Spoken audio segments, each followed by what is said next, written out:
नमस्कार दोस्तों, निधि लोकगीत चैनल में आपका स्वागत है। मैं सरिता यादव आपको बहुत ही प्यारा सा एक नाच गीत सुनाने जा रही हूँ। पसंद आए तो चैनल को लाइक सब्सक्राइब शेयर कमेंट जरूर करना। हबड़ा पुलावा जौनपुर जिलावा रतिया बही गन नदी। हबड़ा पुलावा जौनपुर जिलावा रतिया बही गन नदी।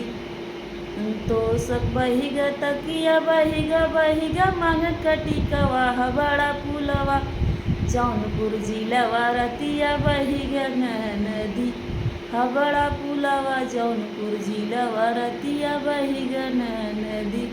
हबड़ा पुलवा जौनपुर जिलावा रतिया बहिगा नदी।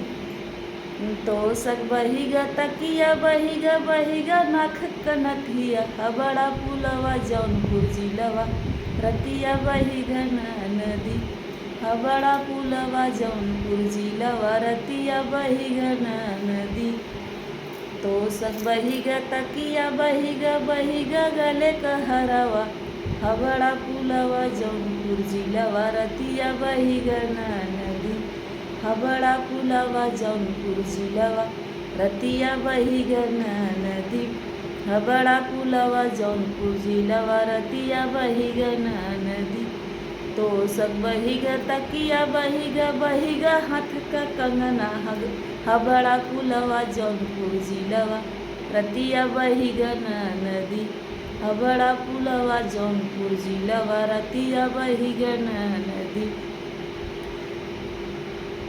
से जब बहिगा सुपेता बहिगा कमर कर धनिया। हबड़ा पुलवा जौनपुर जिलावा रतिया बहिगा नदी। हबड़ा पुलवा जौनपुर जिलावा रतिया बहिगा नदी। तो सब बहिगा तकिया बहिगा कमर कर धनिया। हबड़ा पुलवा जौनपुर जिलावा रतिया बहिगा नदी। हबड़ा पुलवा जौनपुर जिलावा रतिया बहिगा नदी। तो सब बहिगा तकिया बहिगा तोहर बीरनवा। हबड़ा पुलवा जौनपुर जिलावा रतिया बहिगा नदी। हबड़ा पुलवा जौनपुर जिलावा रतिया बहिगा नदी। हबड़ा पुलवा जौनपुर जिलावा रतिया बहिगा नदी।